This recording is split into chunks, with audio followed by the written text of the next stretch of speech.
বিসমিল্লাহির রহমানির রহিম। সুপ্রিয় শিক্ষার্থীবৃন্দ, তোমাদেরকে শুভেচ্ছা জানাচ্ছি ন্যাশনাল কলেজের অনলাইন ভিত্তিক শ্রেণী কার্যক্রমে। ন্যাশনাল কলেজের অনলাইন ভিত্তিক শ্রেণী কার্যক্রমের অংশ হিসাবে আমরা আজকে আলোচনা করব রসায়ন দ্বিতীয় পত্রের প্রথম অধ্যায়ের 22তম ক্লাস তথা সর্বশেষ ক্লাস। আজকে আমরা আলোচনা করব নমুনা পানির টিডিএস এবং পানিতে ভারী ধাতুর প্রবেশ এবং এর প্রভাব নিয়ে আলোচনা করা হবে। তো তোমরা খাতা কলম নিয়ে রেডি হও, আমরা এখনই ক্লাস শুরু করতে যাচ্ছি। তো আসো আমরা আজকে শিখব নমুনা পানির টিডিএস। তো টিডিএস এর মিনিংটা হচ্ছে টোটাল ডিজলভ সলিড। এই টোটাল ডিজলভ সলিড অর্থাৎ পানিতে টোটাল মানে সর্বমোট, ডিজলভ মানে দ্রবীভূত থাকে, আর সলিড মানে হচ্ছে কঠিন বস্তু বা কঠিন পদার্থ। তাহলে কী পরিমাণ কঠিন পদার্থ পানিতে দ্রবীভূত আছে, এটাই হচ্ছে পানির টিডিএস বা টোটাল ডিজলভ সলিড। তো এই টোটাল ডিজলভ সলিড এর মধ্যে কি থাকতে পারে? অর্গানিক কম্পাউন্ড থাকতে পারে, অর্গানিক কম্পাউন্ড, ইনঅর্গানিক কম্পাউন্ড থাকতে পারে,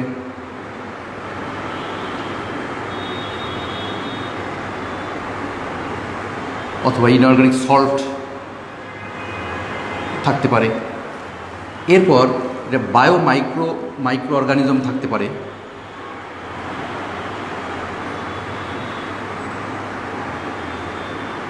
এছাড়াও কিছু কলয়েডাল কণা উপস্থিত থাকতে পারে। তাহলে পানির টিডিএস, এই পানির টিডিএস কি? টিডিএস হচ্ছে টোটাল ডিজলভ সলিড, এটাকে আমরা টিডিএস দ্বারা প্রকাশ করি। আর এই টোটাল ডিজলভ সলিড বস্তুর মধ্যে কী কী থাকতে পারে? অর্গানিক কম্পাউন্ড থাকতে পারে, ইনঅর্গানিক কম্পাউন্ড বা ইনঅর্গানিক সল্ট থাকতে পারে, এরপর এখানে মাইক্রো অর্গানিজম থাকতে পারে, এছাড়াও কিছু কলয়েডাল কণা থাকতে পারে যাদের উপস্থিতিতে আমরা টোটাল ডিজলভ সলিড বা পানিতে কী পরিমাণ কঠিন বস্তু দ্রবীভূত আছে এর পরিমাণ নির্ণয় করতে পারি। তাহলে তোমরা অনেকেই, রিপা ওয়ালাইকুম আসসালাম, মেহেদি ওয়ালাইকুম আসসালাম, তোমরা অনেকে উপস্থিত হয়েছো। ওয়ালাইকুম আসসালাম, মামসুকা ফারহাত, ইশরাত জাহান, জেরিন, ঠিক আছে, তোমাদেরকে ধন্যবাদ যে সকাল সকাল ক্লাসে উপস্থিত হয়েছো। তো আমরা আজকে শিখতেছি টোটাল ডিজলভ সলিড অর্থাৎ নমুনা পানিতে কি পরিমাণ কঠিন বস্তু দ্রবীভূত থাকে সেটাই হচ্ছে টোটাল ডিজলভ সলিড।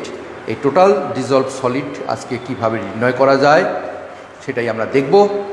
আর এর মিনিংটা হচ্ছে বা টিডিএস, এখানে T for total, D for dissolve, আর এস ফর সলিড। আর এই টোটাল ডিজলভ সলিডের মধ্যে কী কী থাকতে পারে? এখানে অর্গানিক কম্পাউন্ড থাকতে পারে, ইনঅর্গানিক কম্পাউন্ড বা ইনঅর্গানিক সল্ট থাকতে পারে, এখানে মাইক্রো অর্গানিজম পদার্থ থাকতে পারে, এবং এখানে কলয়েডাল কিছু কণা দ্রবীভূত থাকতে পারে। তাহলে আমরা কিভাবে এটা নির্ণয় করব বা পানির টিডিএস কিভাবে নির্ণয় করব তোমরা একটু দেখো। টিডিএস নির্ণয়,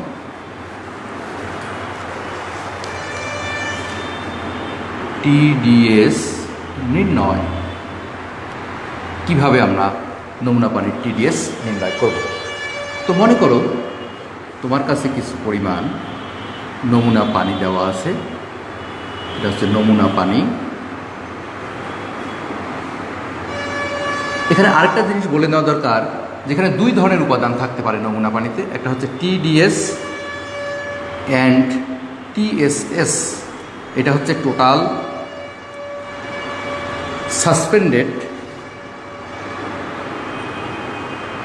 সলিড। টোটাল সাসপেন্ডেড সলিড, এই টোটাল সাসপেন্ডেড সলিডটা কি? এই টোটাল সাসপেন্ডেড সলিড হচ্ছে কি পরিমাণ কঠিন বস্তু এই পানির মধ্যে ভেসে থাকে।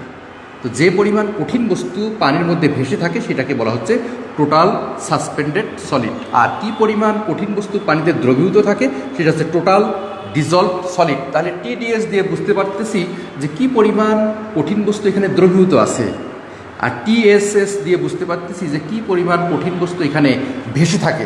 তোমরা কি একটু বুঝেছো? টিডিএস এবং টিএসএস এটা কি তোমাদের বোঝা গেছে? তোমরা একটু বলো,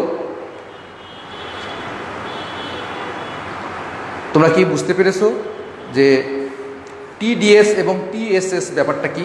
তো টিডিএস টোটাল ডিজলভ সলিড, আর TSS হচ্ছে টোটাল সাসপেন্ডেড সলিড, অর্থাৎ কি পরিমাণ কঠিন বস্তু ওই পানিতে কি হয়ে আছে, ভেসে আছে, সেটাই হচ্ছে TSS। তোমরা কি বুঝতে পেরেছো? একটু জানাও আমাকে তোমরা বুঝতে পেরেছো কি না। বুঝতে পারলে আমাকে একটু জানাও যে জি স্যার আমরা TDS এবং TSS সম্পর্কে বুঝতে পেরেছি। জি বুঝতে পেরেছি, আচ্ছা রিপা থ্যাংক ইউ। তাহলে আমরা TDS যখন নির্ণয় করব তখন আমরা যদি এই পানিটাকে, নমুনা পানিটাকে সেকে নেই বা ফিল্টার করে নেই, তাহলে আমরা যেটা পাবো সেটা হচ্ছে TDS। তাহলে দেখো আমরা সেকে নেই, এই নমুনা পানিকে যদি আমরা ফিল্টার করি, নমুনা পানিটাকে কী করব, ফিল্টার করব। ফিল্টার করলে দুইটা উপাদান পাবো, একটা হচ্ছে TDS, একটা হচ্ছে TSS। অর্থাৎ ফিল্টার পেপারে যেটা জমা হবে এটা ফিল্টার পেপারে জমা হবে, ফিল্টার পেপারে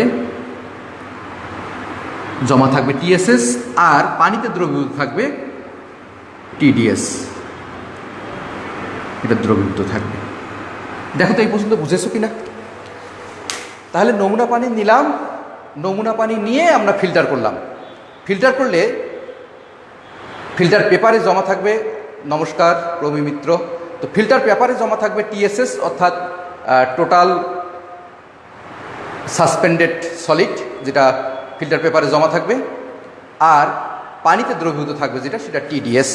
এবার আমরা এই TDS কীভাবে নির্ণয় করব। মনে করি আমাদের এখানে V মিলিলিটার নমুনা পানি রয়েছে, এই V মিলিলিটার নমুনা পানির মধ্যে কতটুকু এত VmL নমুনা পানিতে বিদ্যমান,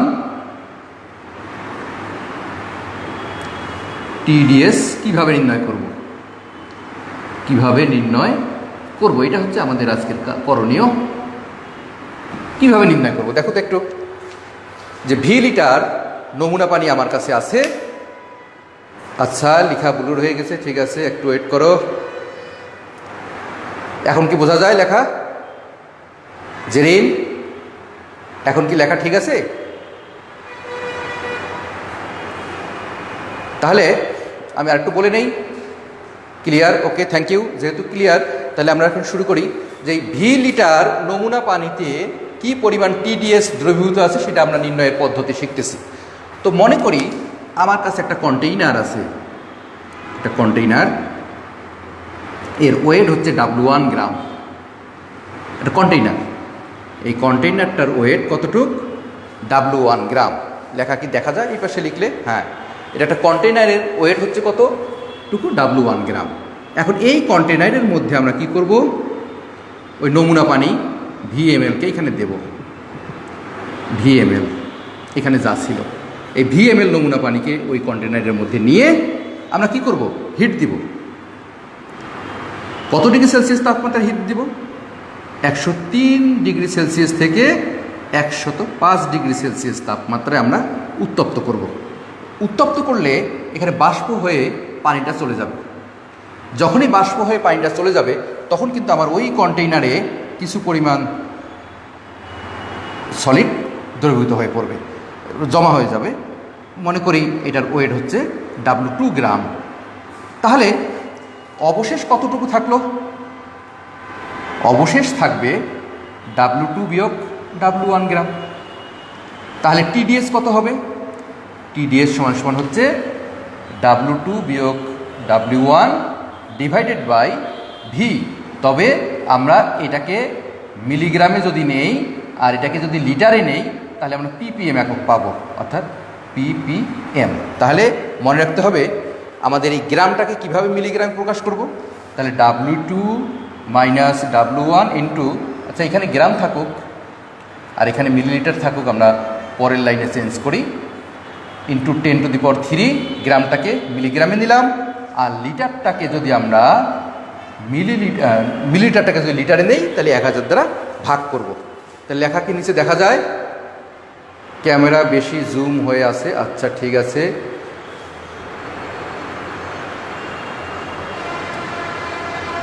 এখন কি ঠিক আছে? ক্যামেরা এখন ঠিক আছে?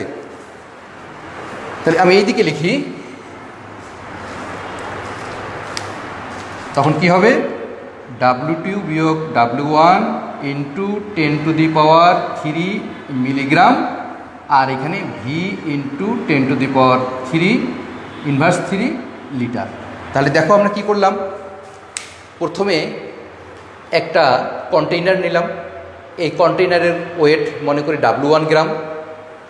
এখন কি করলাম, এরপর ওই কন্টেইনারে আমাদের VmL যে নমুনা পানি ছিল, এই নমুনা পানি যোগ করলাম বা নিলাম, ওই নমুনা পানি ওই VmL নমুনা পানি ওই কন্টেইনারে নিলাম। নেওয়ার পর আমরা 103 থেকে 105 ডিগ্রি সেলসিয়াস তাপমাত্রায় প্রায় 4 থেকে 5 ঘন্টা উত্তপ্ত করলাম। তখন কি হবে, পানিটা বাষ্প চলে যাবে। এই পানি বাষ্পীভূত হওয়ার পর আমরা কন্টেইনারে ওই টোটাল যে পরিমাণ সলিড দ্রবীভূত ছিল সেটা সহ কন্টেইনারের ওয়েট নিলাম W2 গ্রাম। তাহলে TDS সমান সমান কি, W2 বিয়োগ W1 ডিভাইডেড বাই V। তবে মনে রাখতে হবে আমরা যেহেতু ppm এককে প্রকাশ করি, এই জন্য আমাদের, স্যার ক্যামেরাটা দূরে নেন, দেখা যায় না। আচ্ছা, এখন কি দেখা যায়? জেরিন এখন কি ঠিক আছে?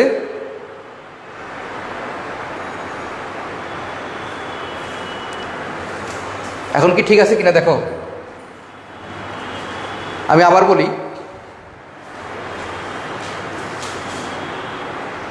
দূরে নিলাম তো ক্যামেরা, এখন কি ঠিক আছে? জি স্যার, আচ্ছা ঠিক আছে, আফসার মহিন বলছে ঠিক আছে।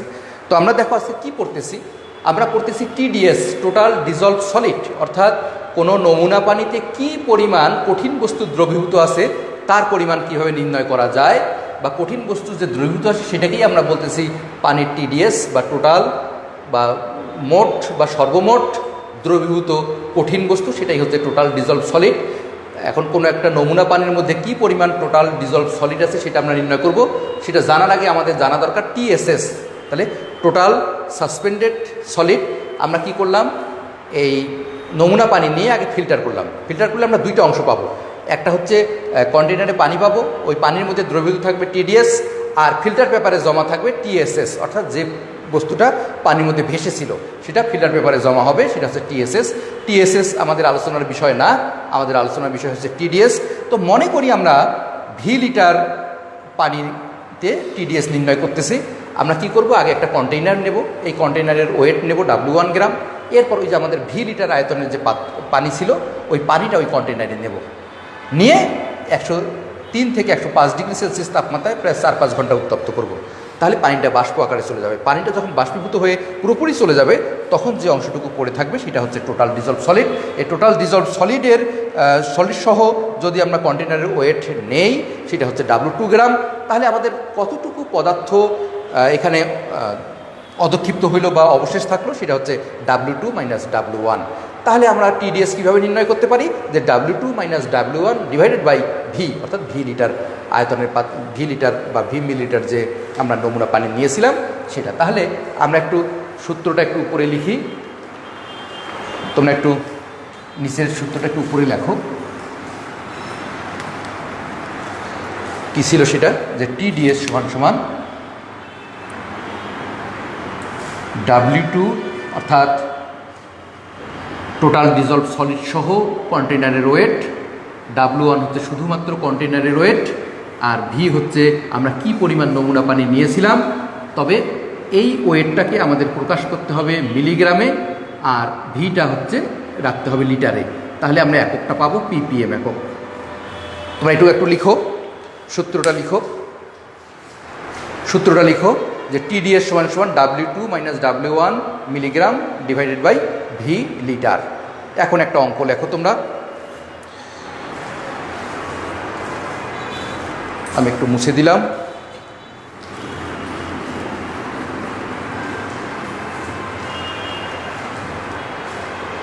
পাঁচশো মিলিলিটার নমুনা পানিকে, ম্যাথটা লেখো, 500 মিলিলিটার নমুনা পানিকে বাষ্পীভূত করে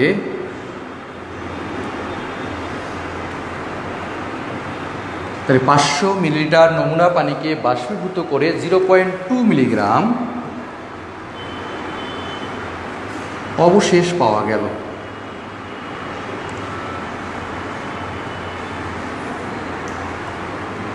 তাহলে ওই নমুনা পানির টিডিএস কত? অঙ্কটা করো দেখি তোমরা, সূত্রে বসাও তাহলেই হবে। তোমরা অঙ্কটা করো।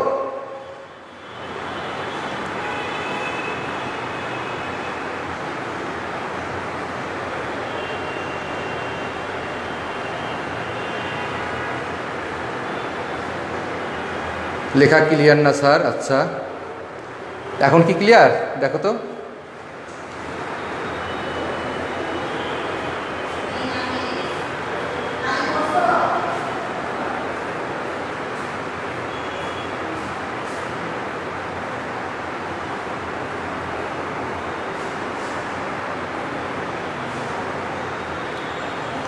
জি স্যার ক্লিয়ার। আচ্ছা দেখো অঙ্কটা তোলো আগে, যে 500 মিলিলিটার নমুনা পানিকে বাষ্পীভূত করে 0.2 মিলিগ্রাম অবশেষ পাওয়া গেল। এখানে টিডিএস কত? তাহলে আমাদের অবশেষ হচ্ছে W2 মাইনাস W1 সমান সমান 0.2 মিলিগ্রাম এখানে দেওয়া আছে, আর ভি দেওয়া আছে আমাদের কত? 500 মিলিলিটার। তো মনে রাখতে হবে এটাকে লিটারে প্রকাশ করতে হবে, তাহলে 0.5 লিটার। এখন তোমরা মান বসাও, তাহলে TDS equal W2 minus W1 divided by কি? ভি সমান সমান 0.2 ডিভাইডেড বাই 0.5। দেখো তো কত আসে? এত ppm।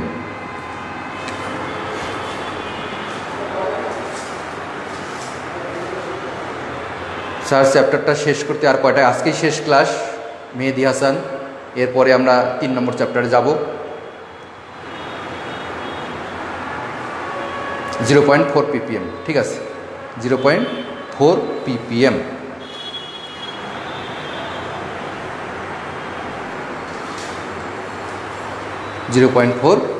ppm।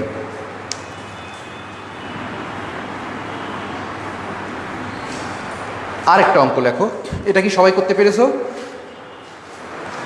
অন্যরা কি করছো এটা?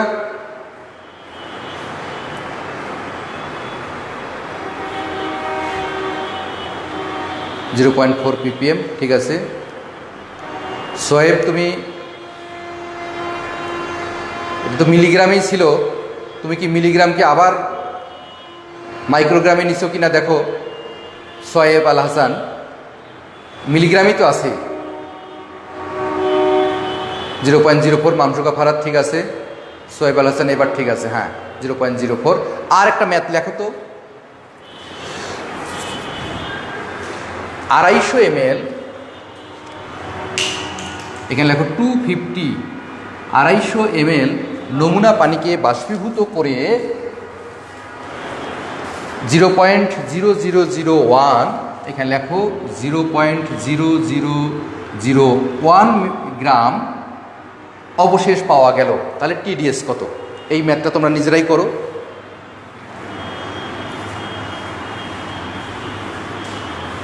তোমরা নিজেরাই করো দেখি, এই ম্যাথটা তোমরা নিজেরাই করো।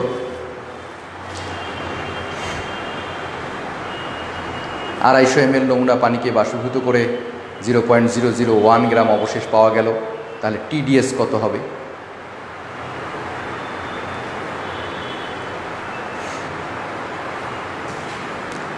তাহলে দেখো W2 মাইনাস W1 হচ্ছে কত? 0.001।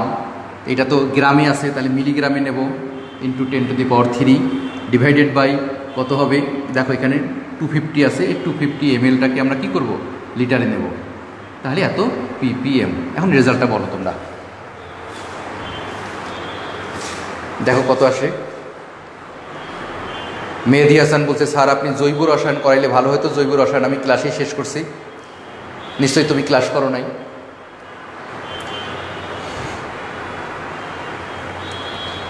কত আসছে দেখো তো রেজাল্ট? 0.4 ppm।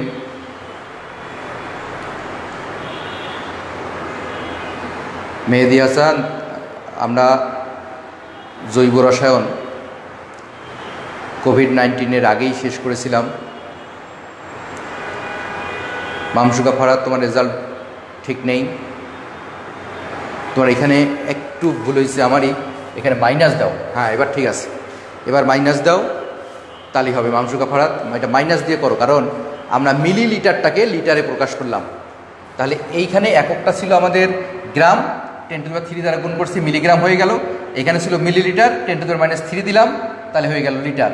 আর মিলিগ্রাম পার লিটার মানে হচ্ছে ppm, তাহলে এখানে মিলিগ্রামই লেখো আর এখানে লেখো লিটার।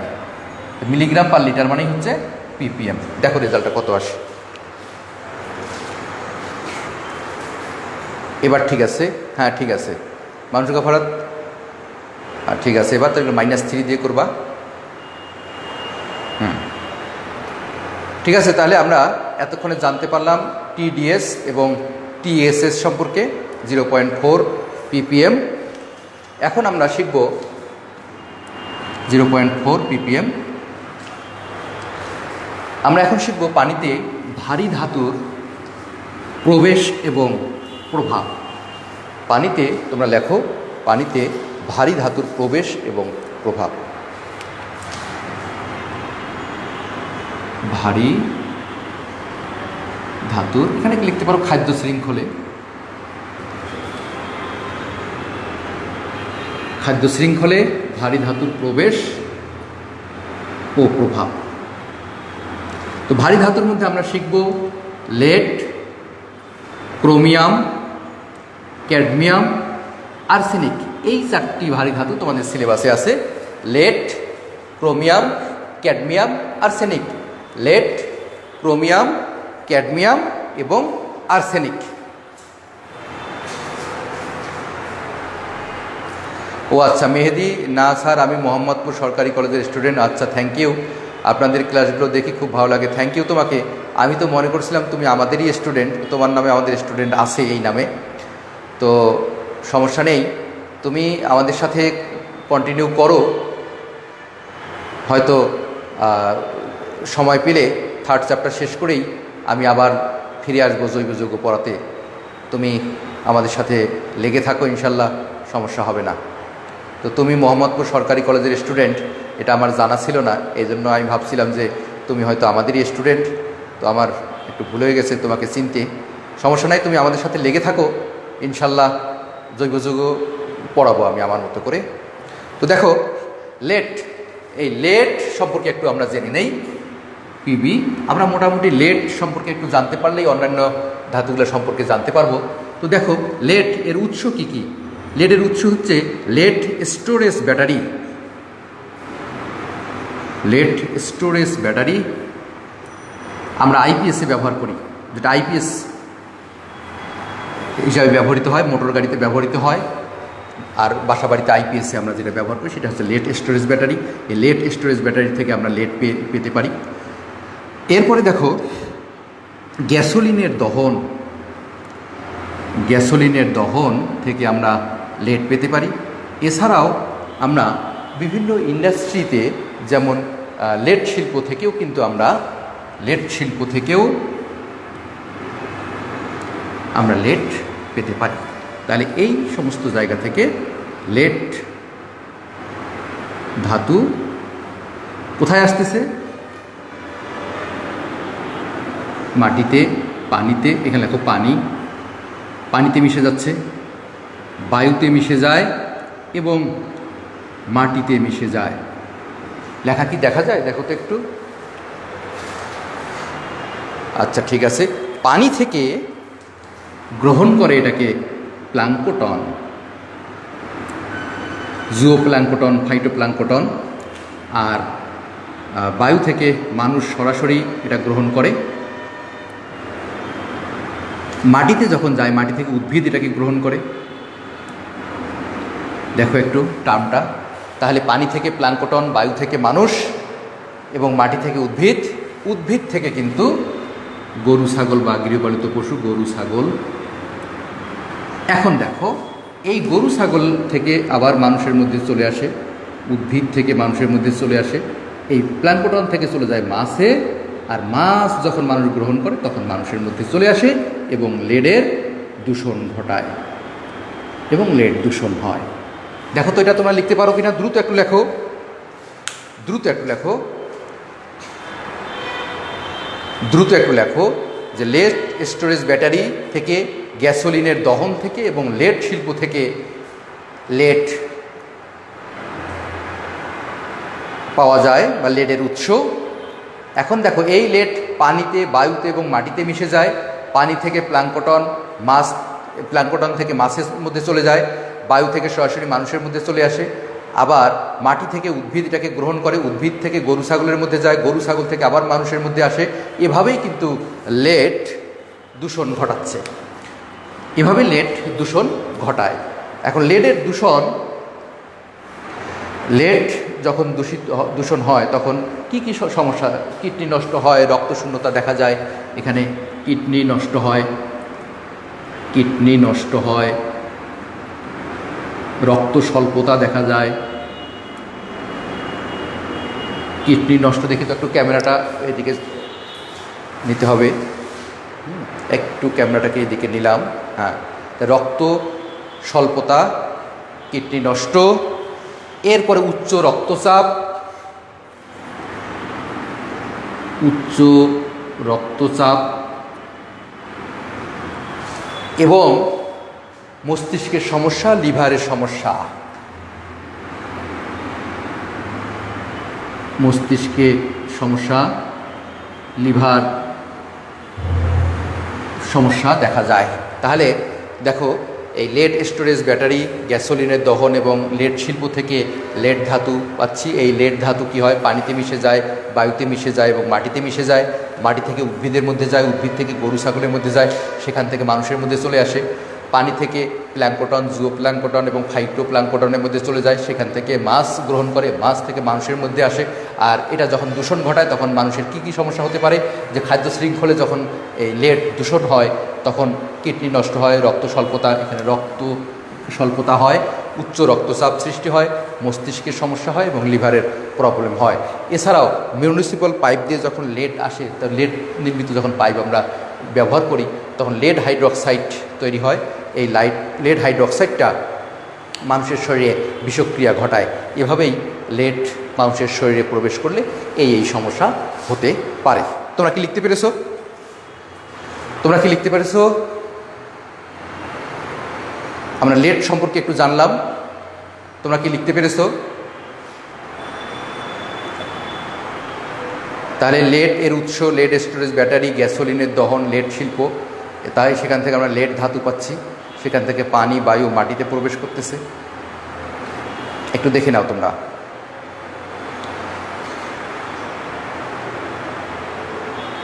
একটু দ্রুত লেখো। জি স্যার, ঠিক আছে। তাজুল, এটা কি লিখতে পেরেছো? তোমাদের কি লেখা শেষ? জি স্যার, লিখছি। আচ্ছা, থ্যাংক ইউ। G sir. আচ্ছা, এবার আমরা শিখব ক্রোমিয়াম। ক্রোমিয়াম শিল্প, দেখো ক্রোমিয়াম শিখবো এখানে।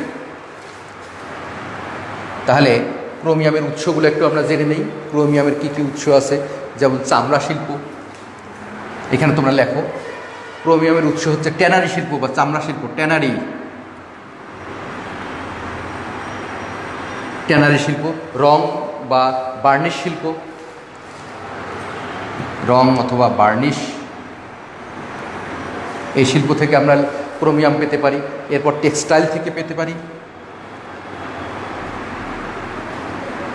টেক্সটাইল শিল্প থেকে পেতে পারি। এছাড়া আমরা পেতে পারি তোমার শিল্প বর্জ্য থেকেও বা সার শিল্প থেকেও আমরা পেতে পারি। এখান থেকে মিশতেছে কে? এর আগে ছিল লেড ধাতু, এখন হবে কি? ক্রোমিয়াম, কারণ এখন আমরা ক্রোমিয়াম ধাতু নিয়ে আলোচনা করতেছি। ঠিক আগের মতোই, তবে অসুখ বিসুখ আগের মতোই হয়, তবে এখানে ফুসফুসের সমস্যা একটু, এখানে এই সমস্ত সমস্যা তো হয়ই, এছাড়াও ফুসফুসের সমস্যা হয়, ফুসফুসের সমস্যা হয়। তোমরা একটা দ্রুত লিখে নাও, তোমরা একটা দ্রুত লিখে নাও। মামসুকা ফারাদ লিখেছি। আচ্ছা, পরেরটা একটু লিখো। রুবায়দ হাসান বলছে বাসার উপায় কি? বাসার উপায় হচ্ছে যে যে জায়গা থেকে এটা আসতেছে সেই উৎসগুলোকে আমাদের ঠিকঠাক করা। যেমন চামড়া শিল্প, তো চামড়া শিল্প থেকে ক্রোমিয়াম যখন আমরা পানি, বায়ু বা মাটিতে আসতেছে তখন এই চামড়া শিল্প থেকেই যাতে এটা ওই পরিবেশে না ছড়ায় সেই ব্যবস্থা গ্রহণ করতে হবে। রং বা বার্নিশ শিল্প থেকে এটা যাতে পরিবেশে না আসতে পারে সেই ব্যবস্থা করতে হবে। টেক্সটাইল এবং সার শিল্প থেকে এটা যে ক্রোমিয়াম যে আসতেছে, এটা সেই উৎসটাকেই আমাদের ভেজাল মুক্ত করতে হবে। ঠিক আছে মামসুকা ফারহাদ, লিখতে পেরেছো। তাহলে আমরা কি কি শিখলাম? লেড এর উৎস এবং লেডের দূষণ শিখলাম, ক্রোমিয়ামের উৎস এবং ক্রোমিয়ামের দূষণ সম্পর্কে আমরা জানতে পারলাম। এখন আমরা শিখব ক্যাডমিয়ামের উৎস।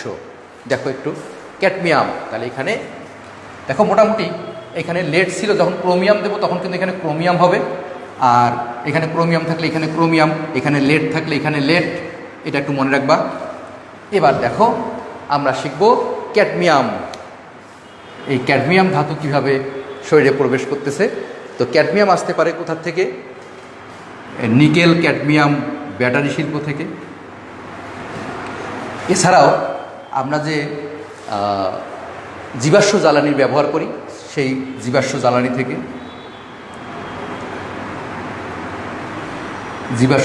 এটা আসতে পারে।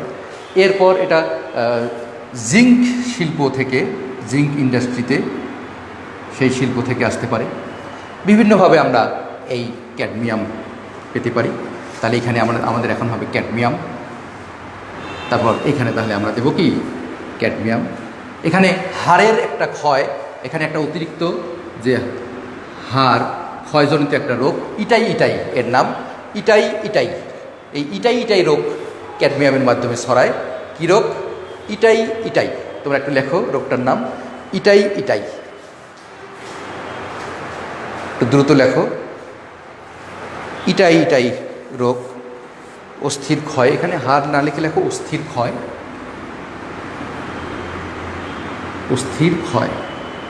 এটাকে আমরা বলি ইটাই। সবসময় এমসিকিউতে আসে, কোন ভারী ধাতুর দূষণে ইটাই রোগ হয়। আর একটা শিখবো আমরা আর্সেনিক। তো আর্সেনিক তোমরা জানো যে আর্সেনিকের কারণে কি সমস্যা হয়? Black foot disease.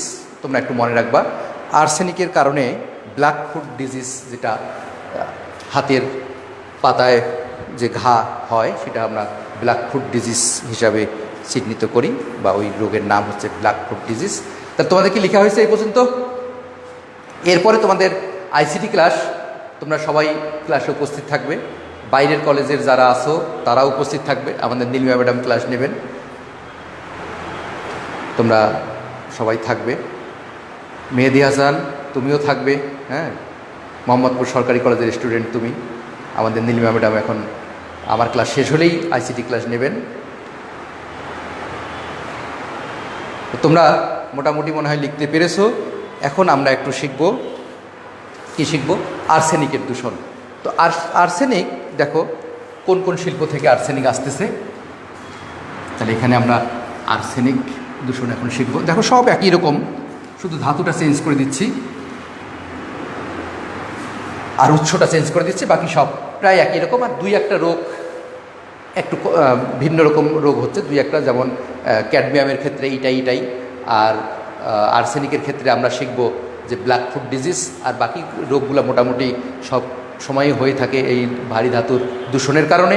তো তোমরা একটু লেখো যে কয়লার দহন, কয়লার দহন থেকে আমরা আর্সেনিক পেতে পারি, বা আর্সেনিক আমাদের পরিবেশে চলে আসে কয়লার দহন থেকে। এরপর শিল্প কারখানার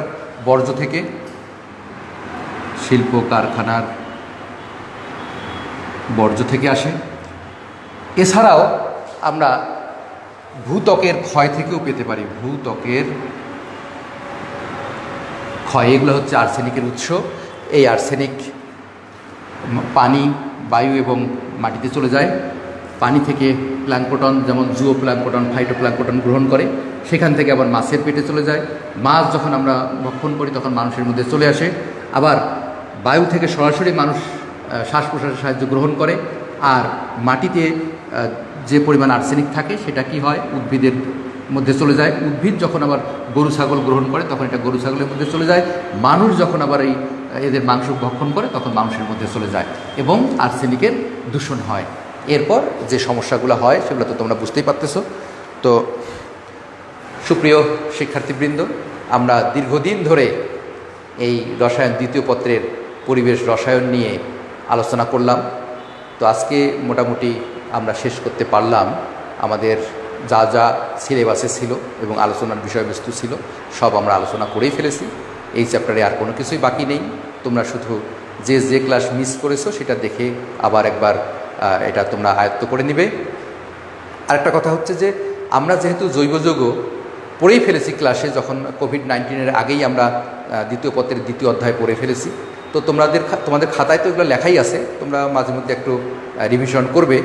আর আমি আগে 3rd অধ্যায় এবং 4th অধ্যায়টা একটু পড়াই নেই, তারপর আবার 2nd অধ্যায় জৈব রসায়ন তোমাদের পড়াবো। তো তোমরা সুস্থ থাকো, ভালো থাকো, আর আশা করি যে ক্লাসগুলা সব ক্লাসেই তোমরা মনোযোগ সহকারে দেখবে এবং তোমাদের যেভাবে পড়লে সুবিধা হয় বা যেভাবে তোমাদের মনে থাকে সেভাবেই মনে রাখার চেষ্টা করবে। তো তোমাদেরকে অসংখ্য ধন্যবাদ। Thank you.